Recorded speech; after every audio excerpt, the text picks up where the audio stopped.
श्यामा जी मथुरा से। महाराज श्री के श्री चरणों में कोटि कोटि प्रणाम।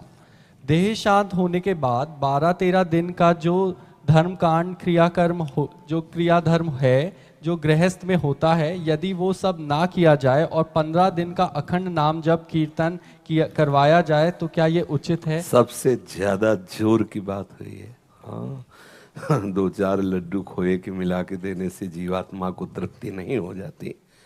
जिस समय उसके निमित्त से अगर 12-13 दिन नाम कीर्तन कर लो तो कहीं भी हो जाए उसका परम मंगल होगा। नाम सबसे बड़ी यज्ञ है। यज्ञों में सर्वश्रेष्ठ यज्ञ जप यज्ञ मैं हूं, भगवान गीता में कहते हैं।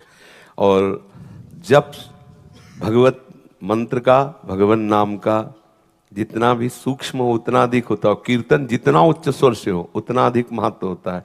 कीर्तन में साक्षात प्रभु पधारते हैं। 12-13 दिन किसी के नाम के प्रति कीर्तन किया जाए, निश्चित उसका कल्याण। इसमें ये बहुत अच्छा लगा। यदि ऐसा हो, वो कोई भक्त ही कर सकता है। जैसे ब्याह हुआ पुत्री का तो भाई जी ने अखंड कीर्तन रखा और बारात के साथ अखंड कीर्तन चला, पंगत हुई, अखंड कीर्तन पूरा, मतलब नाम कीर्तन, कोई भी बीच में गाना बजाना नहीं, कोई बैंड बाजन, नाम कीर्तन, मृदंग मंजीर, ये तो भक्तों के द्वारा ही होता है। सबसे बड़ा महामहिमा में प्रभु का नाम है। वो नाम की जय घोष हो रही, नाम की गूंज हो रही, उस जीव का परम मंगल होगा, इसमें कोई संशय नहीं।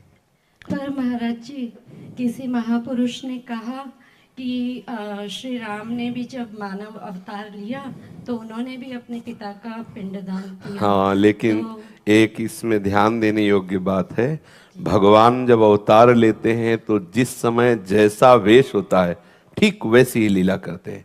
मर्यादा पुरुषोत्तम भगवान जब अवतार लिए तो उन्होंने अपने चरणारविंद की भक्ति का भाव करके कभी जय श्री राम जय सुना? वो बात हनुमान जी से पूछो, समझ रहे हो ना। भगवान अवतार लेते हैं तो धर्म की स्थापना करते हैं, और जब भक्त अवतार लेते हैं तो भगवान की भक्ति की स्थापना करते हैं। ये भगवान की भक्ति की स्थापना की बात है। भगवत धर्म के महारस का अनुभव कराने के लिए भगवान का कृपा रूप ही संत जन होते हैं। वही भगवान जब एक वैरागी के रूप में अवतरित होते हैं, भगवान ऋषभ देव जी के रूप में वैराग्य धारण करते हैं, तो आप देखो उनका राज और उनका वैराग्य। वही श्री राम जी जब वनवास का स्वरूप धारण करते हैं तब आप उसमें देखो, बहुत प्रार्थना कर रहे हैं सुग्रीव जी, एक बार किष्किंधा में प्रवेश कर, उनका नहीं, आज्ञा है 14 वर्ष तक वनवास नहीं गए। आप देखिए, तो प्रभु वही लीला करते हैं जो वेश काछते हैं, वैसी बिल्कुल ठीक वैसी ही लीला करते हैं। तो इसलिए भक्त को भगवान ने कहा मोते अधिक संत कर लेखा, क्योंकि भगवान तो और धर्मों की स्थापना भी करते हैं, लेकिन भक्त केवल भागवत धर्म की स्थापना करते हैं। जो भगवान ने इशारा किया सर्वधर्मान परित्यज्य मामेकम शरणम ब्रज, इसकी पूर्ति, इसकी स्थापना भक्तों से होती है।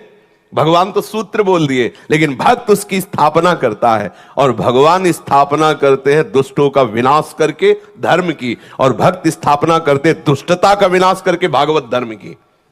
दुष्टों का विनाश भक्तों के द्वारा नहीं होता, भक्तों के द्वारा दुष्टता का विनाश होता है। इसलिए भगवान ही वर्णन करते हैं, सातों सम मुहि में जग देखा, मोते अधिक संत कर लेखा।